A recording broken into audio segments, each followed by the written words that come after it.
एक प्यार का नगमा है, मौजों की रवानी है, जिंदगी और कुछ भी नहीं मेरी। पैदाइश, पिता और परिवार के किस्से। लता दीदी को खून और घुट्टी दोनों में ही मिला था संगीत का रस। इनका जन्म 28 सितंबर 1929 को इंदौर, मध्य प्रदेश में हुआ था। दीनानाथ और शिवंती मंगेशकर के घर पहली बेटी पैदा हुई, जिसका नाम रखा गया था हेमा। दीनानाथ जी गायक थे और मराठी ड्रामा कंपनी भी चलाते थे। नाटक भावबंधन में लतिका नाम के किरदार से दीनानाथ इतने प्रभावित हुए कि उन्होंने अपनी बेटी का नाम बदलकर लता रख दिया।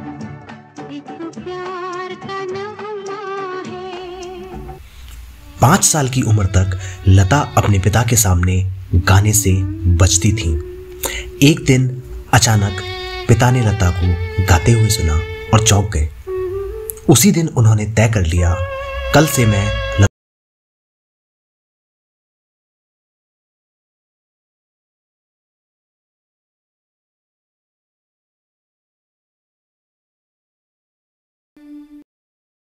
लता दीदी के स्कूल की अगर बात करें तो उसमें बहुत रोचक बात यह है कि लता दीदी अपनी जिंदगी में सिर्फ 2 ही दिन स्कूल जा पाई थीं। उनके संगीत की सारी शिक्षा दीक्षा घर पर ही पिता ने दी। अलग अलग भाषाएं भी उन्होंने घर पर ही सीखी। 16 दिसंबर 1941 की जब हम बात करें तो ये वो दिन है जब लता दीदी पहली बार स्टूडियो में माइक के सामने थी। रेडियो प्रोग्राम के लिए गाना रिकॉर्ड हुआ और शुरू हो गया सुरमई गीतों का 7 दशक का सफर। 24 अप्रैल 1942 लता जब सिर्फ 13 साल की थी तब उनके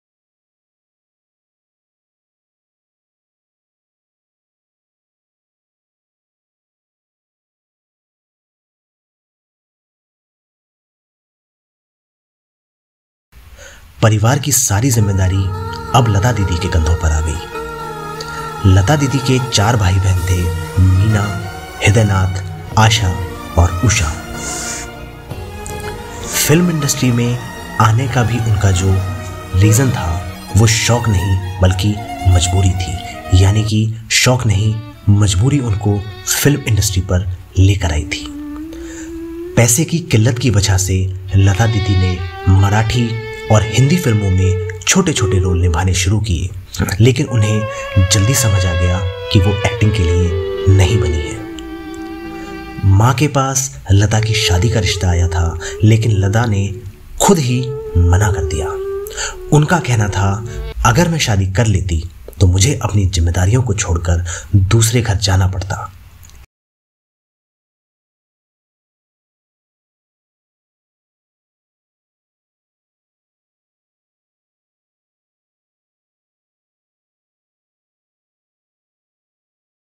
इंडस्ट्री में एंट्री और स्ट्रगल के किस्से। लता जी को पहली बार स्टेज पर गाने के लिए 25 रुपए मिले थे। यही उनकी गाने से पहली कमाई थी। 13 साल की एक छोटी सी लड़की लता ने 1942 में मराठी फिल्म पहली मंगला गौर में गाना गाया। 18 साल की लता को जब संगीतकार गुलाम हैदर ने सुना तो उस जमाने के सफल फिल्म निर्माता शशिधर मुखर्जी से मिलवाया। उनसे मिलने के बाद शशिधर ने साफ कह दिया, ये आवाज बहुत पतली है, नहीं चलेगी। फिर मास्टर जी गुलाम हैदर ने ही लता को पहला ब्रेक दिया। फिल्म मजबूर के गीत अंग्रेजी छोरा चला गया में लता ने गायक मुकेश के साथ अपना गाना गाया। तो हम कह सकते हैं मास्टर गुलाम हैदर बने लता दीदी के गॉडफादर।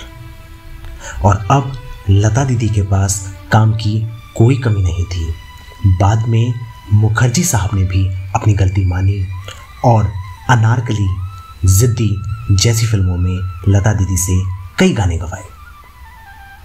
म्यूजिक इंडस्ट्री में लाने का श्रेय लता दीदी देती हैं मास्टर गुलाम हैदर को। बाद में गुलाम हैदर पाकिस्तान चले गए, लेकिन इसके बावजूद भी वो फोन करके लता दीदी का हालचाल लेते रहे। मास्टर गुलाम हैदर कहा करते थे, गाने के बोल समझो, उर्दू हिंदी सीखो और हमेशा फील करके गाओ। लता दीदी और बताती हैं कि अनिल विश्वास ने मुझे सिखाया कि गाना रिकॉर्ड करते हुए सांस कैसे लेना है और कैसे छोड़ना है। एक और बहुत रोचक किस्सा है कि जब ठेस पहुंची तो लगा ली उर्दू की क्लास। एक बार लोकल ट्रेन में दिलीप कुमार ने लता दीदी से पूछा, मराठी हो क्या? मराठी लोगों की बोली में दाल भात की बू होती है। लता दीदी को ये बात खटक गई। फिर उन्होंने मौलाना को बुलाकर उर्दू की तालीम शुरू की। दोस्ती और अनबन के किस्से। साल 1957, film miss India. Miss India film के गाने की रिकॉर्डिंग के सिलसिले में एस.डी. बर्मन साहब और लता दीदी का झगड़ा हो गया। बर्मन साहब के ब्रीफ उसी मुताबिक लता दीदी रिकॉर्डिंग कर घर आ गई, लेकिन बाद में लता दीदी को बताया गया कि टेक अच्छा नहीं रहा, उन्हें फिर से आकर रिकॉर्ड करना होगा। लता दीदी के करीब एक हफ्ते तक अपॉइंटमेंट फिक्स थे, सो उन्होंने मना कर दिया। बर्मन साहब ने लता से कहा, अब हम तुमसे गाना नहीं लेगा। तो गुस्से में लता दीदी ने बर्मन को फोन लगाकर सुना दिया, आप तकलीफ मत कीजिए, मैं खुद ही आपके गाने नहीं गाऊंगी। इसके बाद 3 साल तक लता जी ने एस.डी. बर्मन के लिए कोई गाना नहीं गाया। उसूलों की पक्की थी लता दाई। साल 1961, फिल्म माया, गाना तस्वीर तेरी दिल में। इस गाने के वक्त स्टूडियो में ही लता दीदी और रफ़ी साहब की रॉयल्टी पर बहस छिड़ गई थी। रफ़ी साहब एक तरफ, लता और बाकी रॉयल्टी मांगने वाले दूसरी तरफ। बहस कुछ यूं छिड़ी कि दोनों ने तय कर लिया अब साथ काम नहीं करेंगे, और दोनों ने करीब 4 साल तक साथ में गाना नहीं गाया, ना ही कोई मंच साझा किया। लता दीदी के कुछ उसूल थे। उन्हें कभी भी द्व्यार्थी यानी कि डबल मीनिंग शब्दों को गानों में शामिल करना पसंद नहीं था। इसी वजह से लता जी की काफ़ी राइटर्स के साथ लड़ाई भी हो जाया करती थी। कई राइटर्स को लता दीदी की वजह से अपने गानों के शब्द बदलने पड़े, और कई बार लता दीदी ने ही ऐसे गाने गाने से मना कर दिया। एक बार तो राज कपूर को लता दीदी को घंटों मनाना पड़ा।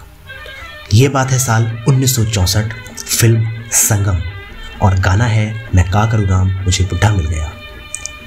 इस गाने को लेकर शोमैन राज कपूर और लता जी की खूब बहस हुई। राज कपूर जी ने लता जी को घंटों समझाया कि इसमें कुछ गलत नहीं है, तब जाकर बात बनी। फिर भी लता जी बता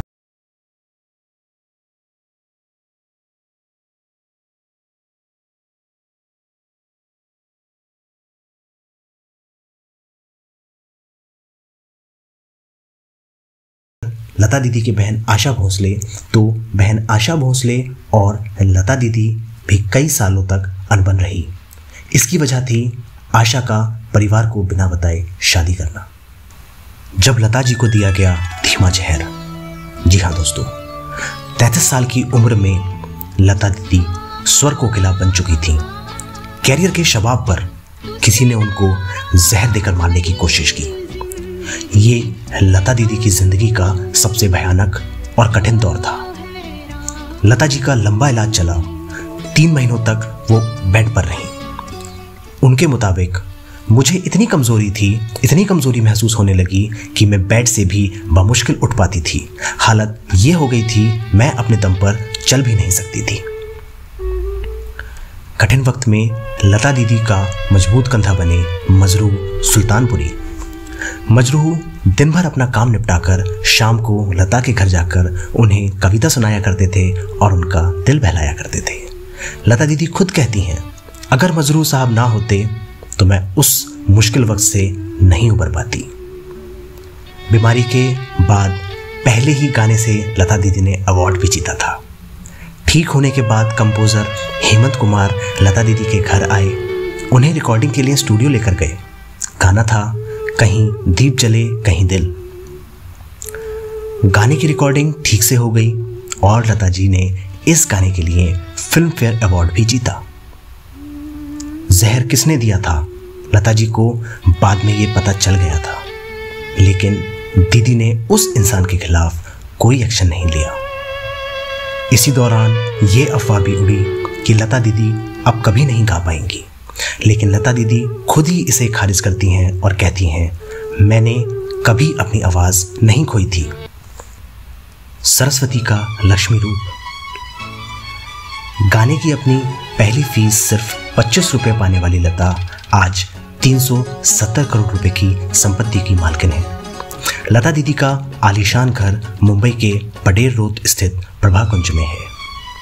लता दीदी अपने गाए हुए गानों की रॉयल्टी से हर महीने 40 लाख और सालाना 6 करोड़ रुपए कमाती हैं। इसके अलावा लता दीदी ने बादल, झांझर, कंचनगंगा और लेकिन जैसी फिल्में प्रोड्यूस भी की, लेकिन बतौर प्रोड्यूसर उनका काम अच्छा नहीं चला। सेलिब्रिटी एडवर्टीजमेंट से करोड़ों की कमाई करते हैं, लेकिन लता दीदी ने 1991 में सिर्फ एक कप सिरप का ऐड किया। लता दीदी को कपड़ों का शौक तो नहीं था, लेकिन उन्हें कारों का बहुत शौक था। इनका जीवन हमेशा सादगी से भरा रहा और उन्हें इस अपने जीवन में सिर्फ कारों का शौक था। करियर की शुरुआत में पहली कार 8,000 रुपये में उन्होंने खरीदी थी। कामयाब होने के बाद मर्सिडीज गाड़ी खरीदी, फिर उसे क्रिसलर से रिप्लेस किया। वीर ज़ारा फिल्म की कामयाबी के बाद निर्माता यश चोपड़ा ने उन्हें मर्सिडीज कार गिफ्ट की। 92 साल की लता जी ने 36 भाषाओं में 50,000 गाने रिकॉर्ड किए। किसी भी गायक के लिए ये एक रिकॉर्ड है। करीब 1000 से ज़्यादा फिल्मों में उन्होंने अपनी आवाज़ दी। आज लता जी हमेशा के लिए अमर हो गई। अच्छा तो हम चलते हैं, अच्छा तो हम चलते हैं। दोस्तों, ये थे लता जी के जीवन से जुड़े कुछ पहलू। लता दीदी भले ही शरीर के रूप से इस दुनिया से चली गई हैं, लेकिन उनकी आवाज़, उनका संगीत हमेशा हम लोगों के बीच बना रहेगा और आने वाली पीढ़ी दर पीढ़ी इस मधुर संगीत से अपने आप को प्रसन्नचित्त करती रहेंगी। संगीत सदा रहेगा, जैसा उन्होंने कहा भी था कि मेरी आवाज़ ही मेरी पहचान है। तो दोस्तों, कमेंट सेक्शन में आप हमें बताइए कि लता जी का कौन सा गाना आपका पसंदीदा रहा है। इसी के साथ इस वीडियो को दोस्तों यहीं समाप्त करते हैं। बहुत जल्द आपसे मिलेंगे अगले वीडियो में। तब तक के लिए नमस्कार दोस्तों।